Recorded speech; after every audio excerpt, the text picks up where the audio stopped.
Welcome to VMax Radio, episode number 4, recorded March 18th, 2017. Tonight, I'm joined by two of my semi-regular co-hosts, Sam and Chad. Hi. Hello. And then we have a very special guest from Car Throttle. Qian Li is here with us tonight. Oh, hello, everyone. All right. So, since we have a new co-host this week, I always try to go through and ask them a couple questions. Qian, what cars do you own or daily drive?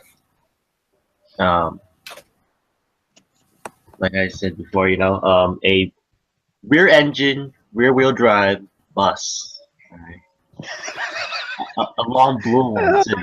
I get chauffeured, so I'm just like a boss. I never see system come back. Okay, so I don't know. I guess we should get into news then. Yeah. So the first and only news item tonight, I keep saying tonight, we're recording midday here. Anyway, so our first news item, Toyota has said that they're going to have a trio of sports cars, and they already have one, which is the GT86. They have announced that they're going to make the Supra again, but they haven't announced the third one yet, but they've confirmed that they're going to make a third sports car. So people are saying that it's going to be a new MR2.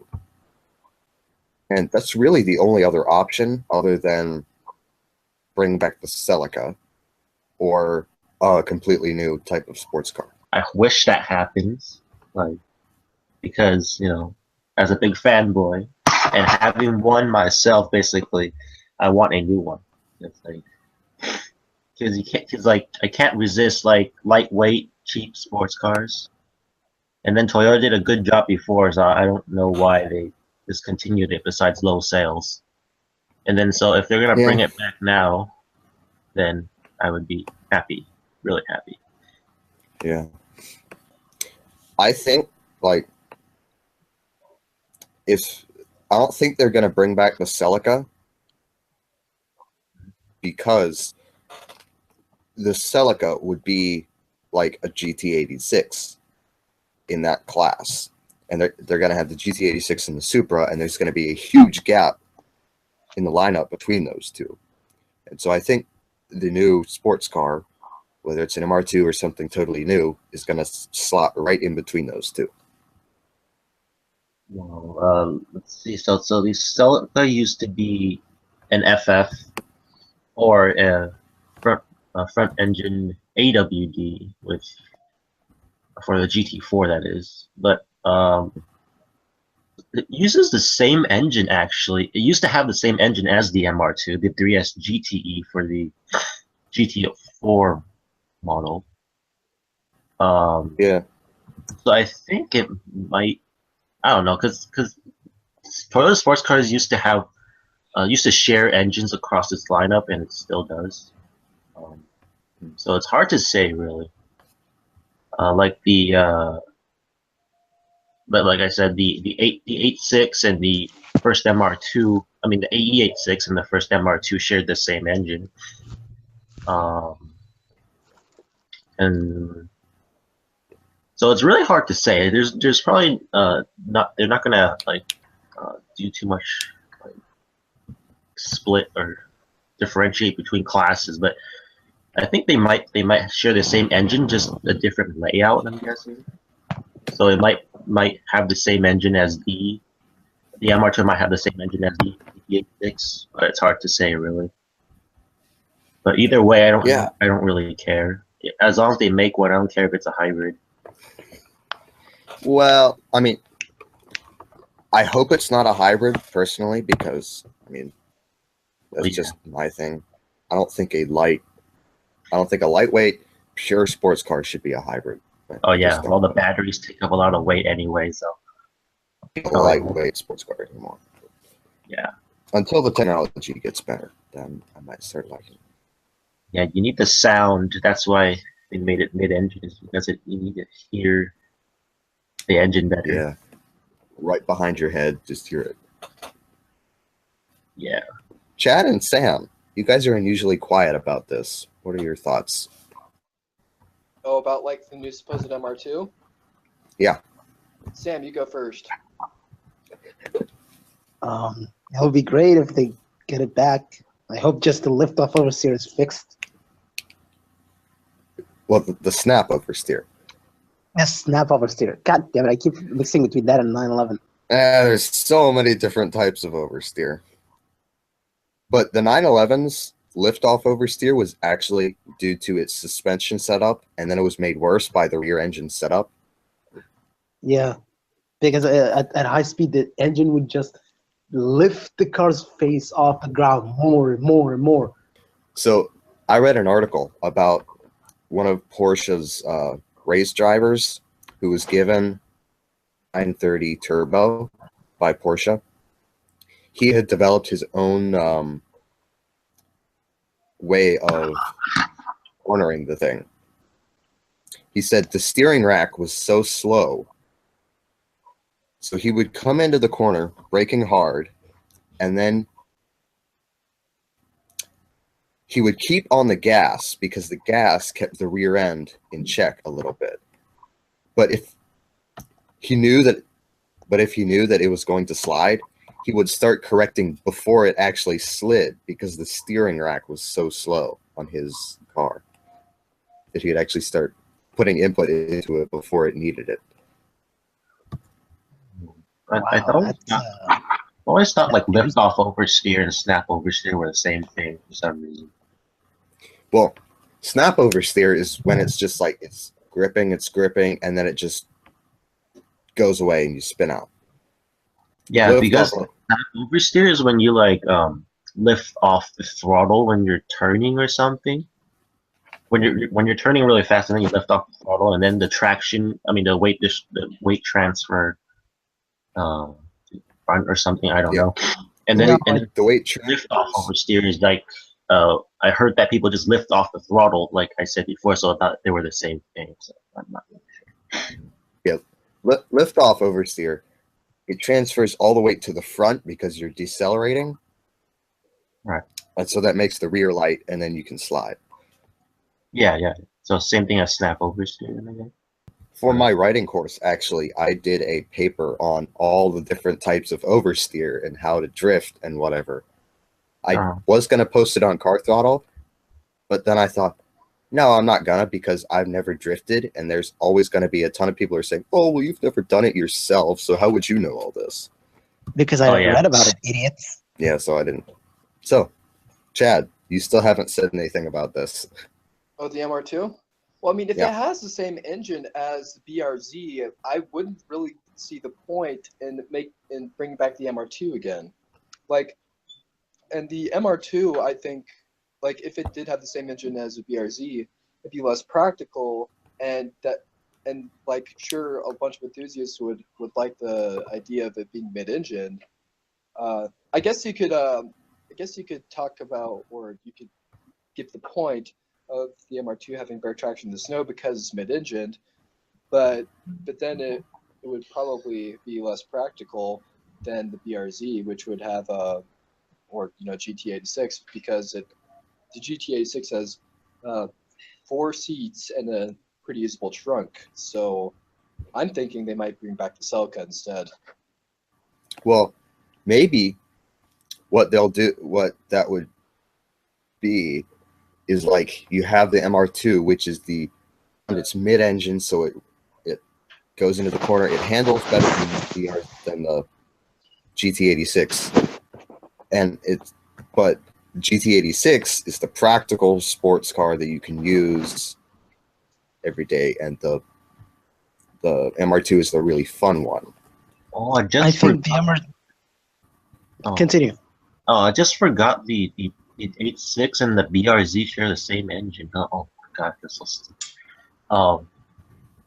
The MR2 probably won't use the boxers, because for this one Toyota might use its own engine. I don't know which one yet. Couldn't guess which one yet, but Toyota might use its own engine. But then it's partnered. Toyota has always been doing partnerships using partnerships for making their sports cars lately. So like, they Toyota partnered with Subaru with the 8.6, and then this is like a little bit off topic, but then Toyota partnered with Mazda for the Toyota Yaris IA. So like, what if Toyota might, they might partner up with someone else to do the mid-engine MR2, probably like maybe borrow some cues with Lotus or something, because they're working with BMW on the Supra too. They have.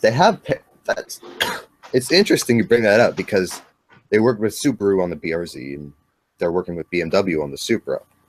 So if they work with somebody on an MR2, that will be really interesting to see who they go with. Because I think if they do, it might be Lotus. I don't know. Yeah, exactly. Because, the same thought. Lotus, because they have the same design with the Elise and the Exige. Yeah, and Lotus uses Toyota engines, so Toyota might borrow some handling stuff from Lotus, maybe. I don't know. Yeah, Toyota can go like, hey, we'll build you a new engine for your next sports car if you help us design the chassis and stuff.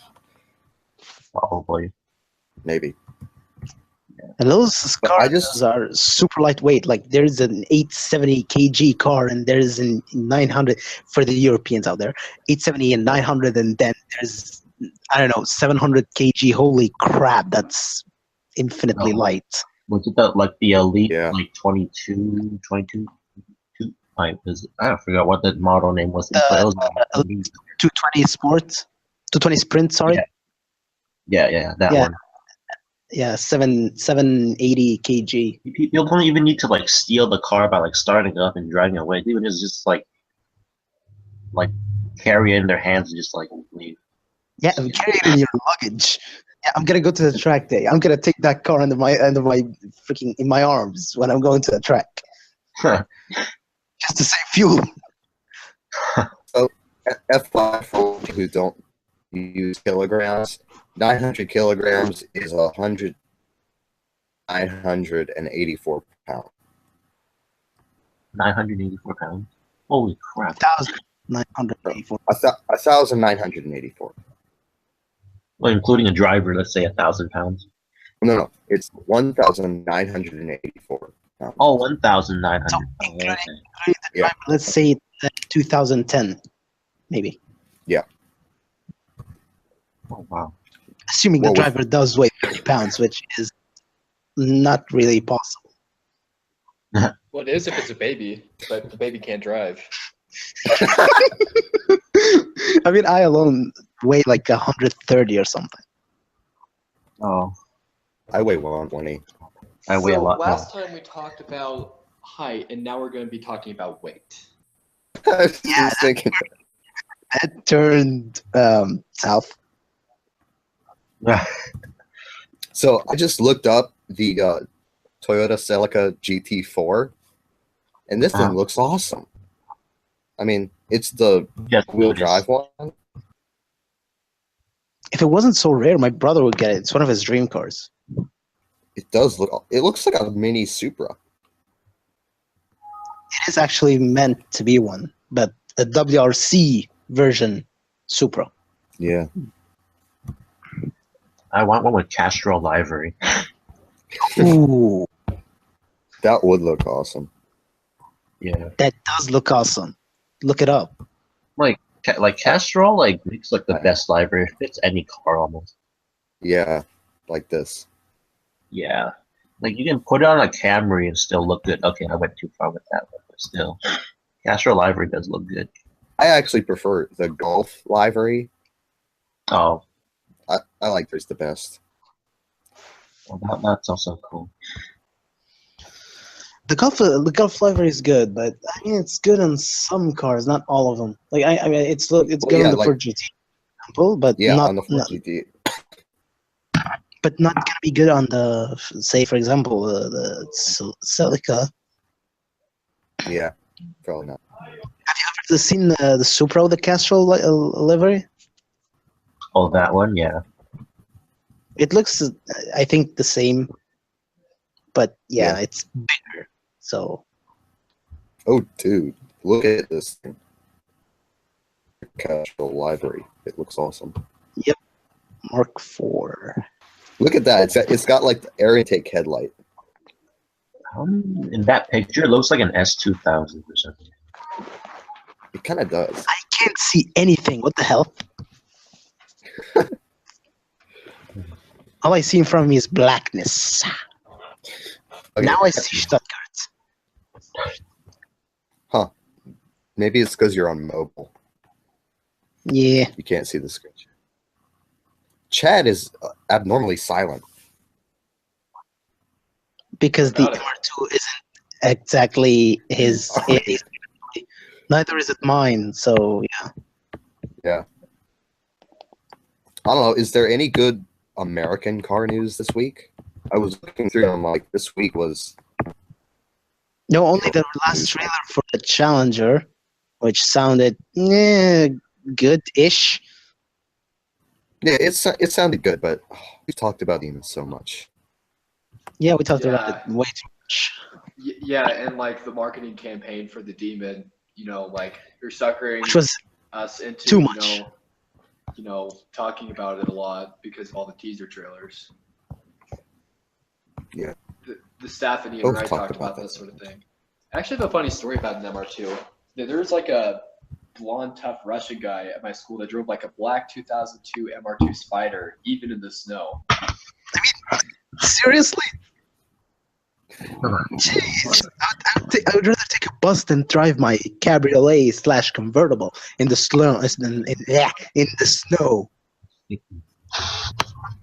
Yeah, I don't really get people who daily drive convertibles in like Canada or whatever. I was just listening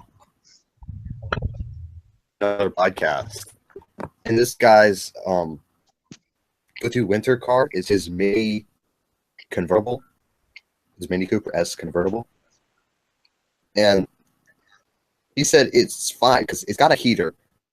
It's not any colder than his hardtop, just the same as a regular car in the winter. Well, actually, with soft tops, if there's a lot of snow on the soft top, it could collapse. Yeah. True. But, I mean, he keeps it in a garage, so. Well, California doesn't have those problems. It does in certain parts, like the Sierra Nevadas and up by Eureka. Oh, yeah. Yeah, but toward the coast, probably not. I guess we're done with news because I was looking through and there's nothing else to talk about news-wise. Well, I mean, like besides, like we were talking about yesterday, like the Toyota's SFR, the small K or key car. I don't know, like, is it? We didn't really talk too much about that, is it? No one answered me. Is it key or K? Who cares? Tomato. Tomato. The hell? I say K. I say K too, so I don't know. I say K too. Yeah. Oh, wait a minute. I think the Goodwood Festival of Speed might be happening. The what? Goodwood the Goodwood Festival of Speed? When? Hold on, let's look at that. Oh, wait, it's a Goodwood members meeting. Never mind. Oh, we're not members. At least not yet. Although it looks like a Sebring GT racing might be happening this weekend. All right, let's... Yeah, I'm just scrolling on Jalopnik right now. Oh, yeah. Jalopnik normally has good stuff. Jalopnik and Road and Trek are my favorite publications. Car drivers for some reason. So, Stott was asking me some time ago to explain to him why the hell did Motor Trend... sorry, wait a second. Yeah, Motor Trend disliked the M4 GTS. The M4 GTS. Jeremy Clarkson disliked it. Jeremy Clarkson liked the GT3 RS, while Motor Trend hated it. So I was like, it's either Jeremy Clarkson has a different taste. But the weird thing is that Motor Trend said that the GT3 RS was twitchy and didn't handle well, and the M4 GTS just stuck and went. Jeremy Clarkson said that the M4 GTS was all over the place, and that the GT3 RS just stuck and went. Which Jeremy Clarkson is true with that, because the M4 GTS is all over the place. Have you driven one? I've not driven one. I've seen one in action. And luckily, there was a GT3 RS behind it. Well, what Motor Trend, when they said that, the guy who was talking was their race car driver. And so, yeah, I don't know. They could be paid by BMW. You can't, really subtract that option.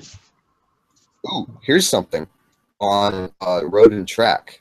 The new Corvette ZR1 has been spotted. What?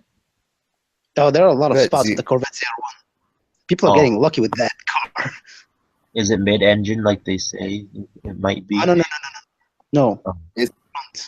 No, it's not going to be mid-engine. It's just not Chevy style anymore. Like, they tried it once with the Corvair, and that's it. Well, the Corvair was technically rear-engined. Yeah, rear-engined. Yeah, not mid-engine. One thing too is that, like, at this point, like this, like the current Z06, I think what Bob Lutz has said is what the current rear-wheel drive platform is capable of. Like they may be able to add power, but like its 0 to 60 time won't really be any faster because of traction issues.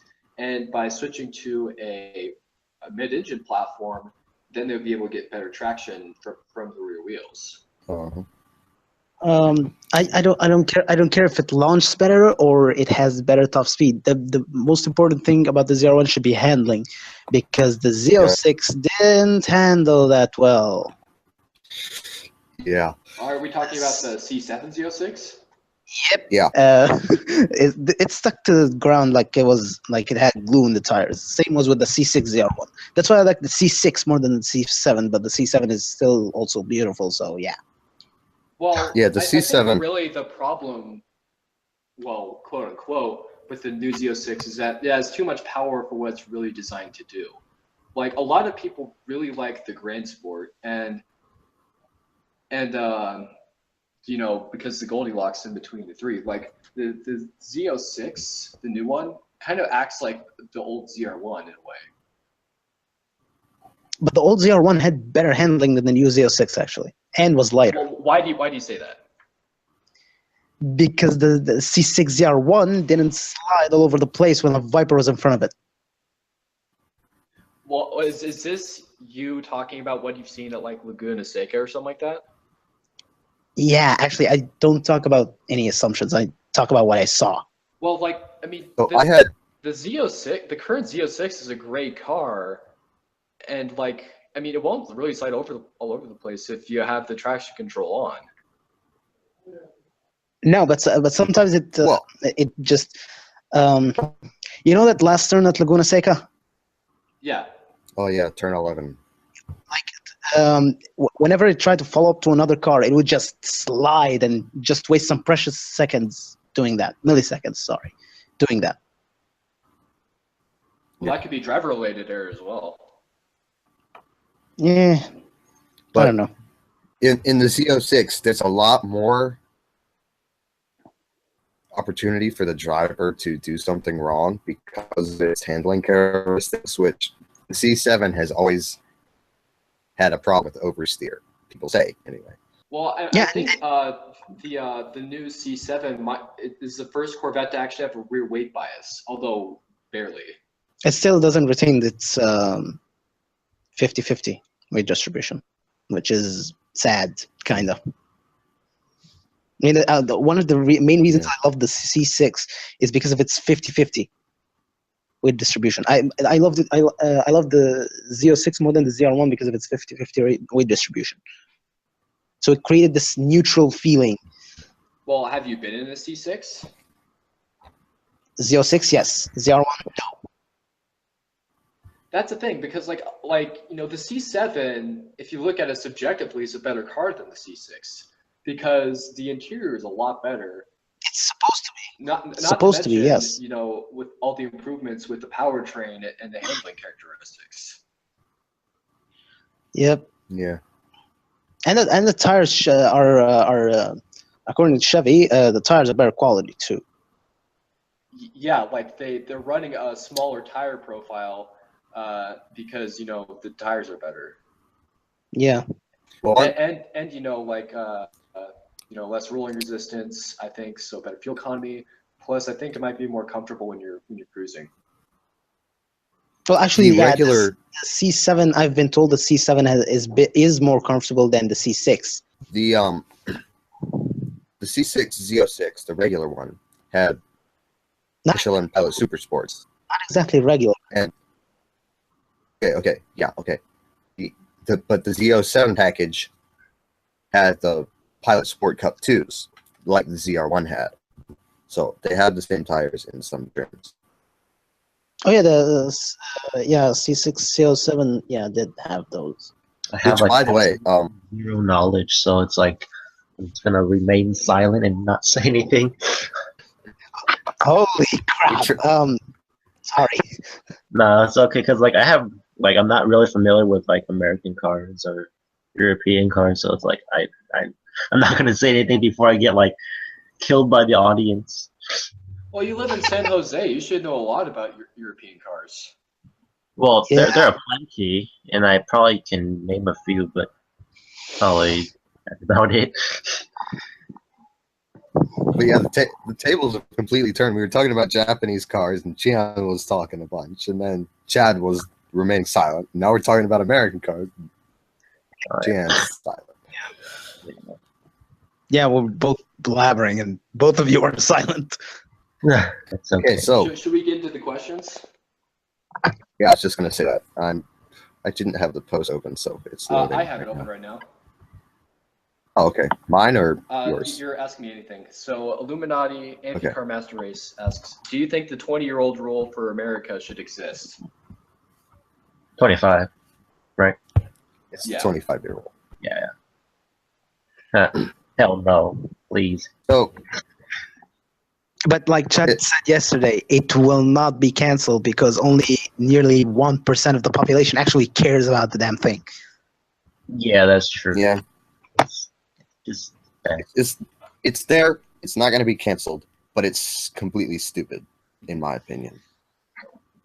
Well, and you got also, if you think about it too, like you know how Trump is always talking about how he wants to like, spur up the economy and create jobs. If you think about it, if he eliminated that rule to where you could like import any car with the right paperwork from any year, then they'll create a lot of business for the import companies here in the United States, and that would boost up the economy.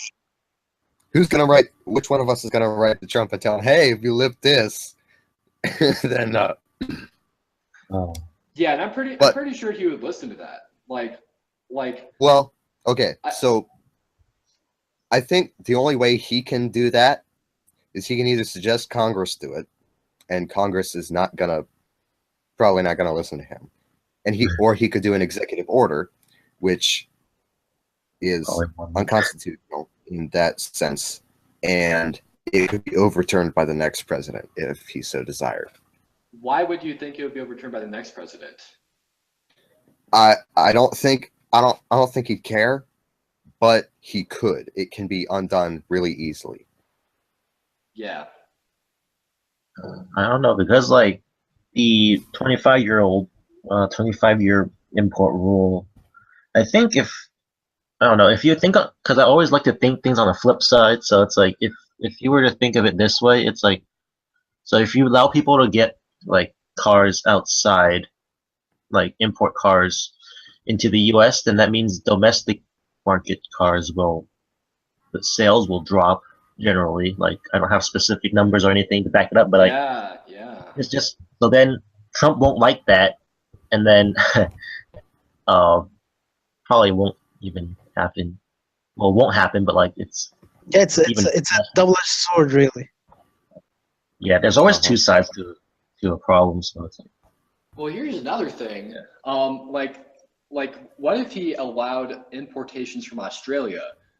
The reason I say that is because Holden and Ford, those are subsidiaries of GM and Ford. So basically, like, they're technically American cars, technically. So maybe that could slide. I don't know, because like he wants to keep jobs within the U.S., like made in USA type of thing. So that's why, you know what, remember when Ford said that they were going to start plants in Mexico or something, and Trump was making a big deal about it or something? Yeah. Mm-hmm. Yeah, so I don't even know anymore. So it's like, let's put that into consideration maybe. We don't think it should exist. It's kind of stupid. It's pointless. It doesn't really accomplish anything except make us angry.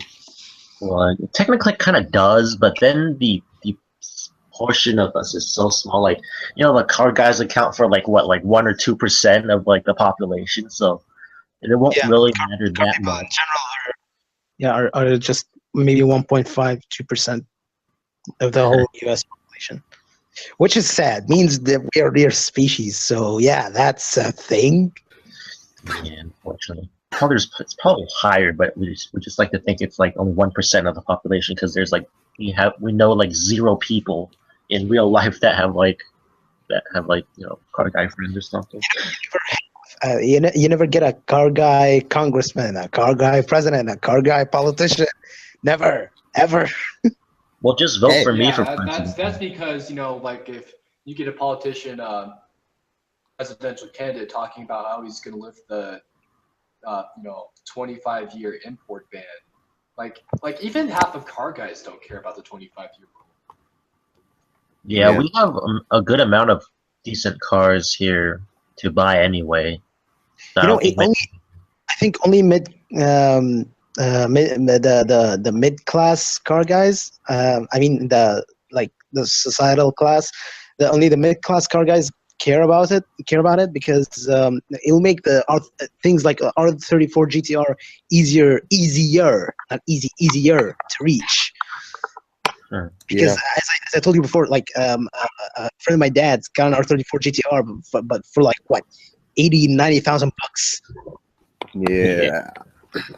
Yeah, 2 million yen just to buy from Japan, and then the importing and documenting and everything. And all that just before it gets here, so that it doesn't get crushed. So, yeah, there is a GTR for 80 grand. Like, you could buy a brand new Z06 for that amount of money, and the Z06 would mop the floor with it. Yeah, but it's not about. Sad thing about it, though, he did not buy it because he loves it. He bought it as an investment. Yeah. So yeah, like maybe in 5 years or something, he'll sell it for 110. Japanese importing company that's actually pretty near me down in Richmond, called Japanese Classics. Legal Japanese cars. Like, you can get Honda Beat. I think they do the paperwork for you, right? They're already legal. They're only 25 years old, so. Yeah, you don't have to you don't physically do any paperwork. You go and you buy the car like any normal dealer. Yeah. That's a good part. Yeah, you said it's in Richmond? Yeah, it's in Richmond. Wait, like, Richmond, you can buy Virginia or Richmond, California? Richmond, Virginia. Oh, crap. Like, you can get Richmond, California. That you can get a Sylvia SR20 1991. Oh my god. And then they don't just import stuff we never got here. They import stuff that we got here, but it's the JDM version of it. Like, you can get a Mazda Unos, which is basically the Miata, but it's right-hand drive. So it's not your everyday Miata. Yeah. I think the Unos was a bit lighter than the Miata. Yeah, and also there's those changes. Like, right now in Japan, they get less powerful Miata that supposedly handles better than ours. Yeah. Yeah, they keep the good things to themselves, apparently. I don't. Yeah, like the Nissan Pulsar GTI R. it was sold for $12,000. Like, you can get That's awesome nice. cars for pretty cheap. I wonder if they ship to the U.S. I mean, do you ship to California? Well, you can drive over there and do it. And they import JDM motorcycles, too. Yeah, Like they the import Honda- pretty much everything. They even import, like, European cars. Some. Yeah, they do. Like, they imported a Honda Moto Compo, which is the tiny little motorcycle box- you can The box with handles. Oh, no way. They are importing, they're European imports. They are importing old Land Rovers. Yeah. Look at these things. Pretty much every importer that imports European cars will have like a couple of Land Rovers for some reason. They're like shooting up and We're here complaining about not being able to import these types of cars, while in Europe, they're complaining about not getting American cars at all. they do kind of do it. They don't get the Z28, they don't get the ZL1, they don't get the Bus 302, they don't get anything. Yeah, they don't get any good American cars, but they complain about them all the time. So, I mean, what are we left to think? Oh well. It's sad to see. It's sad to see that this American cars can't handle bull crap is still a mentality. Mm-hmm. Well, I think that dude Blue, like maybe like 2 or 3 years ago, he was driving a 1959 Ford as a Ranger, and he was saying, you know how everyone's talking about how American cars can't corner? It's probably because of cars like this. Probably. It's a Ford Ranger, though. It's not exactly comparable. Nathaniel Lucky asks 240Z, 350Z, or 370Z? 240. 240. 240. Like 370 Nismo or 240. Probably either of these two would be fine with me. LL Blazers asks opinion on motorcycles. Zero Good. knowledge. I like motorcycles. Be careful. And with the gear, you don't have to worry much unless you fly sky high, according to my friend. I used to really be into motorcycles, but I'm not really anymore. I don't know why. Because of the Viper. The Viper is the exact opposite of a motorcycle. It's just as scary, probably. They're Driving fast. both scary. Motorcycles and the Viper, they have that in common. They're scary. And In there's some way or another. and there's the Viper engine motorcycle.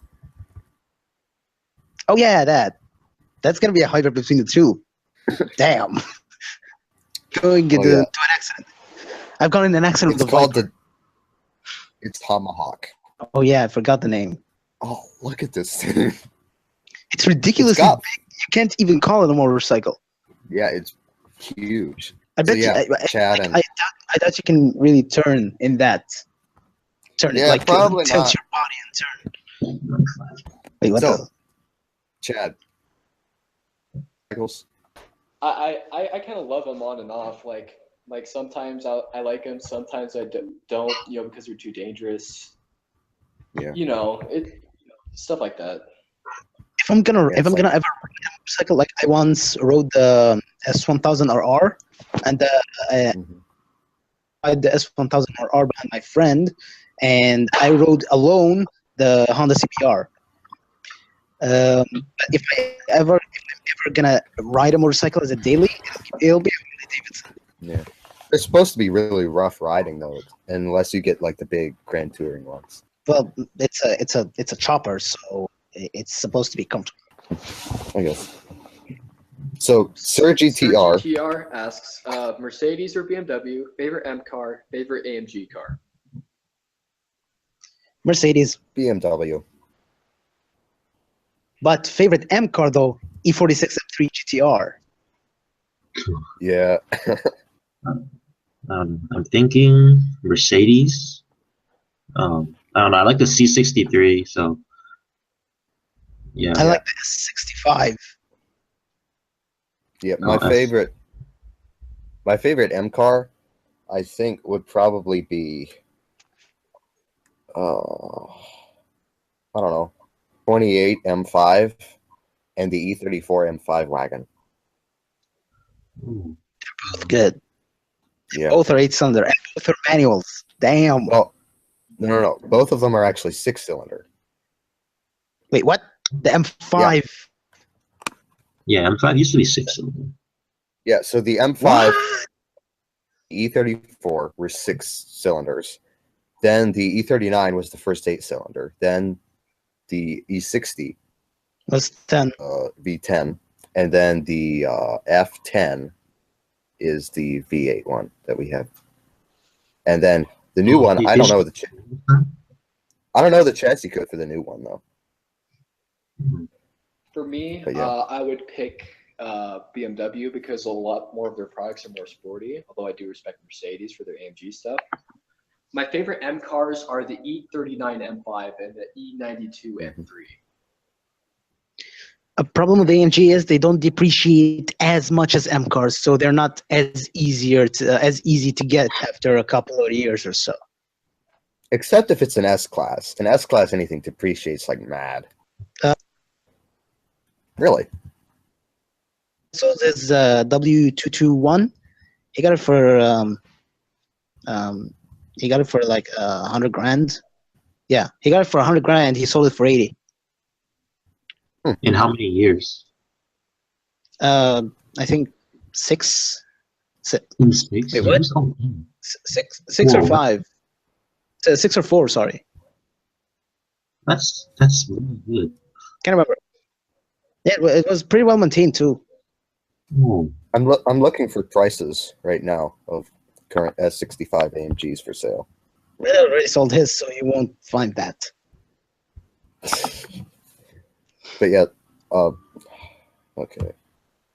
Well, so my favorite AMG car, by the way, is the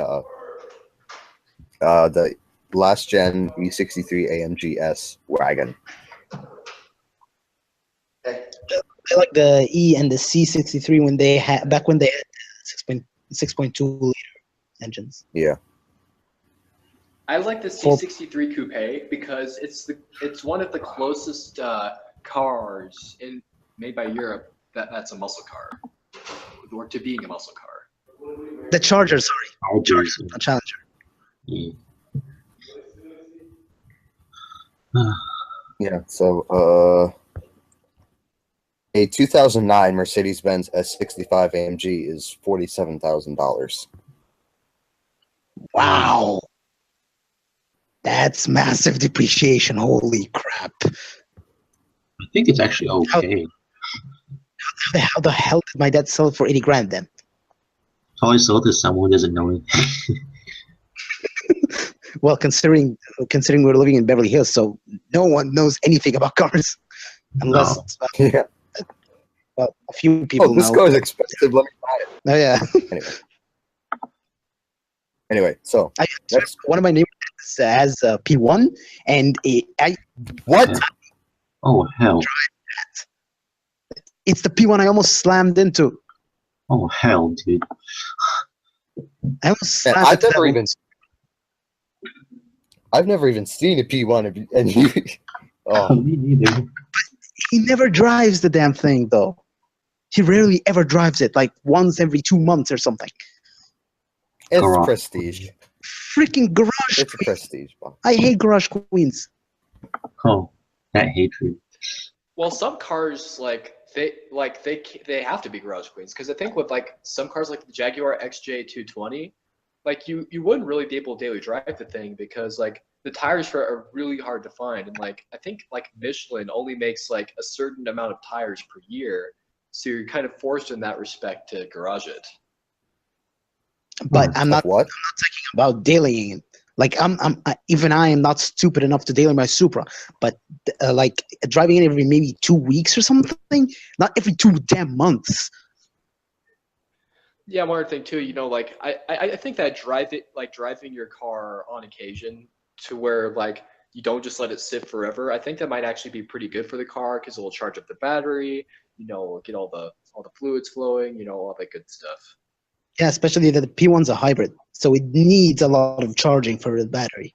Anyway, so Buster Cluck what is your philosophy when it comes to modifying cars?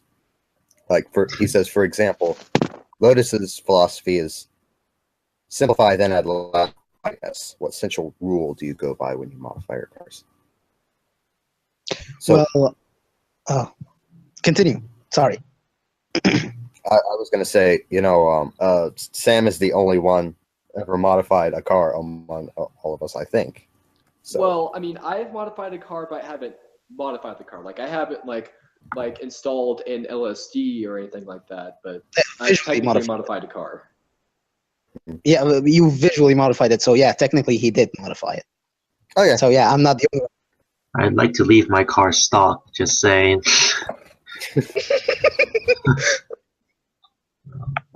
Why is that, Kian? Chian? Oh, like, I don't know. I just like it. Dog, I don't like it. I don't like to modify for some reason. I just like to keep it simple. Well, you can still modify it and keep it simple. For example, like taking the brakes from a newer MR2 and putting them on yours. Yeah, well, my Supra is being kept relatively simple because on the outside is semi-stock, except for the rims, like stock spoiler, stock front bumpers, stock everything except for the mirrors and the damn rims. Yeah, it really depends on the car for me now that I think about it. Because, like, I've always, if I had another Mark 1 MR2, then I would put in, like, a black top for a G inside. Wait, is it the Mark 1 generation? Mark 1 generation called, I think the second generation called AW20? Something like that? First one is AW11. Second one is SW20. Third one is W30. Yeah. Well, knowledge for your brains. Well, basically, it's not. That's just a chassis code. So it's individual models are made differently, actually. A bit of an embarrassing question. Till when did all of you guys say chassis instead of chassis? I've always said chassis, actually. I said it chassis until I was 13. Oh. I think it really depends on where you learned it from, probably. I don't think it matters. They'll still understand you, though. I self-learned it. Oh. Top Gear, dude. Yeah, I always hear it on Top Gear, but then forget about it and then say chassis all over again. Oh. Is there even one way to say it? No, I don't think so. Everyone I've met so far says it as chassis. Yeah, I'm pretty sure that's how you pronounce it. Yeah, I've been saying chassis for as long as I can remember. So. Stud, come back, kinda. Yeah, thanks. Oh. Somebody used the microwave and my connection dropped. What the hell? Because our internet's so terrible, the microwave interferes with it. The modem? Oh my god. What did you Technology, dude. Did you guys hear what I had just said? So, well, I can just edit that part out. So, what I was saying was,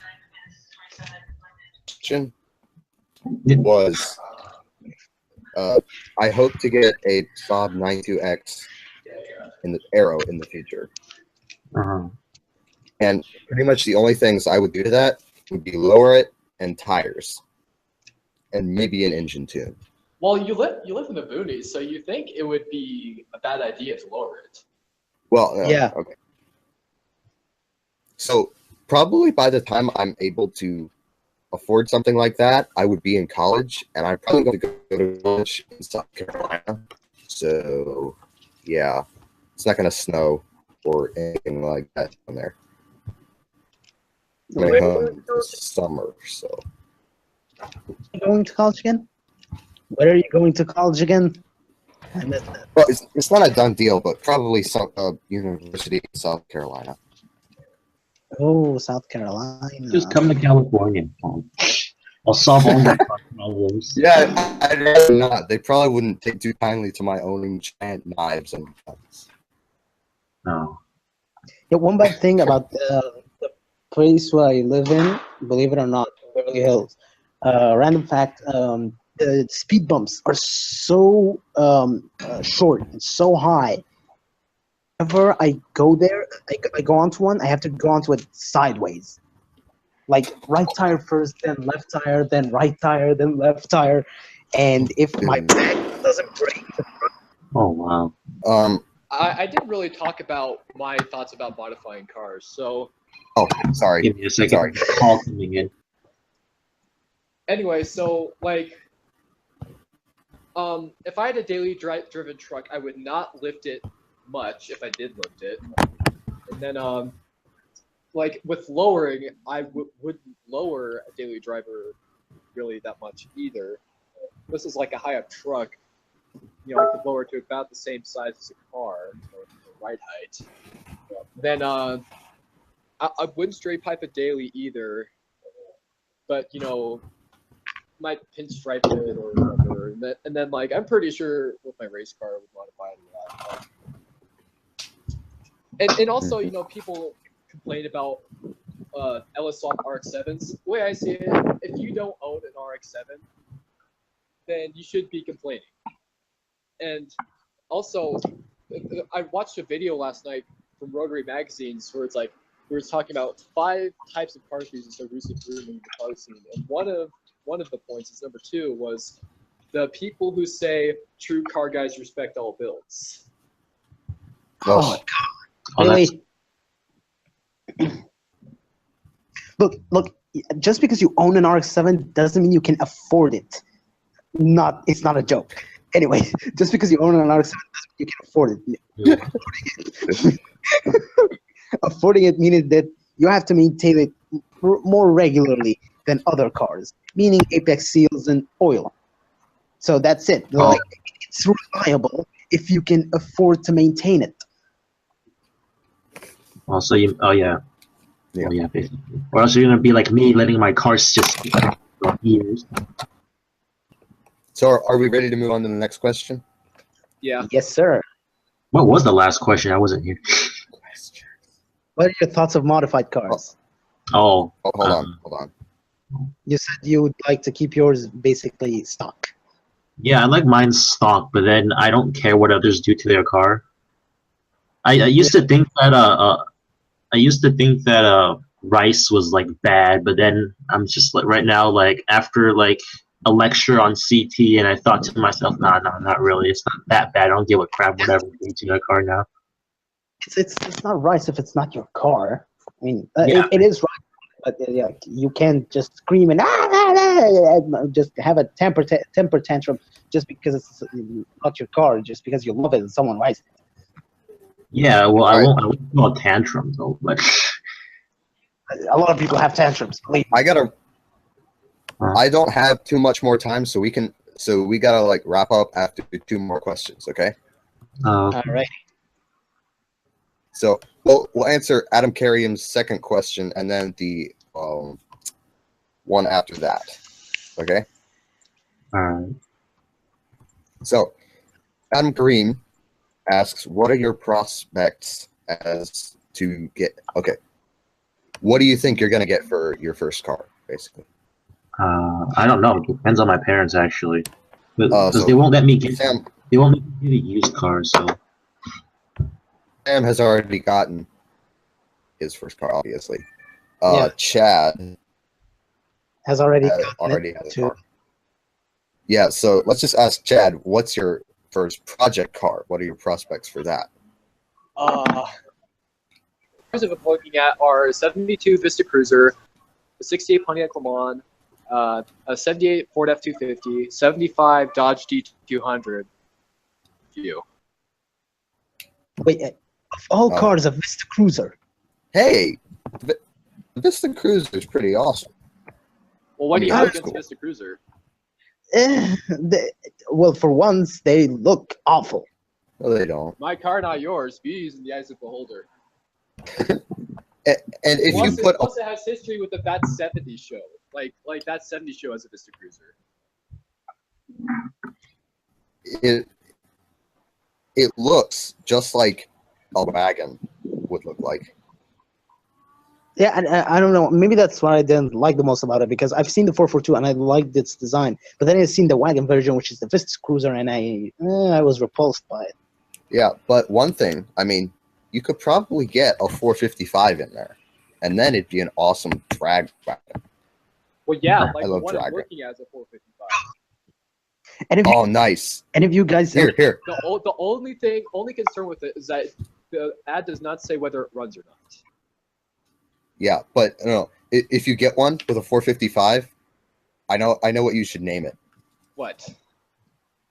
The Dragon. Like drag wagon. Oh, yes. Get it?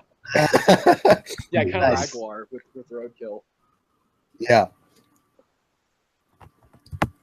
Okay, so all right, last question. Bowie the Flower, 2JZ swapped Mini, or RB26 DETT swapped Fiat?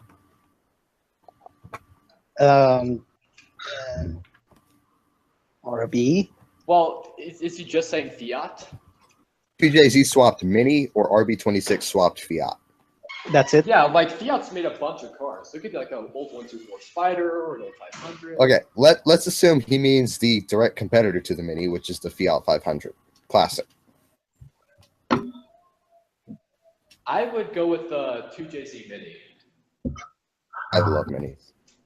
Well, I doubt. even if you swap a RB into a Fiat, the engine won't break, but something else might break. Okay, just don't kill me on that one. Yeah, that's all I'm gonna say. I'd rather be take an RB26 Mini, but either way, not the engine. So, off-topic thing here. You know how car makers do stuff for April Fool's Day? Yeah, like the UT EM3. I hated that thing. So guess what Mini has done? They've done the same thing for the past 2 years. They said, "Oh, we're putting scissor doors on the Mini." the past 2 years, they've said that, and do it again. Well, if Toyota says that their MR2 is actually a fake on April Fool's Day, then I'll be happy. Then you'll be happy. I'll be. Well, if Toyota said on April Fool's Day they said the MR2 is not going to happen, then that means it's going to happen in real life, right? Well, no. Then they'd say, "Oh, we're joking." Wait, no, yeah, that's what I just said. Because if Toyota said that the MR2 is not going to happen on April Fool's Day, that means it's going to happen. Yeah. Okay. Yeah. I guess that answers that. Everyone who asked questions who didn't get them answered, I'm sorry. I might do you'll get stoned. I might do my own AMA thing, or try to do my own AMA thing this week to answer those for you. Okay. So thanks everyone for listening this week. I'd like to thank my co-hosts and our special guest, which I hope will join us again next week, Chiang-Mi. And next week, I'm hoping to have some very special guests from another car podcast. So yeah, thank you guys once again for listening, and we'll see you guys next week. Bye-bye.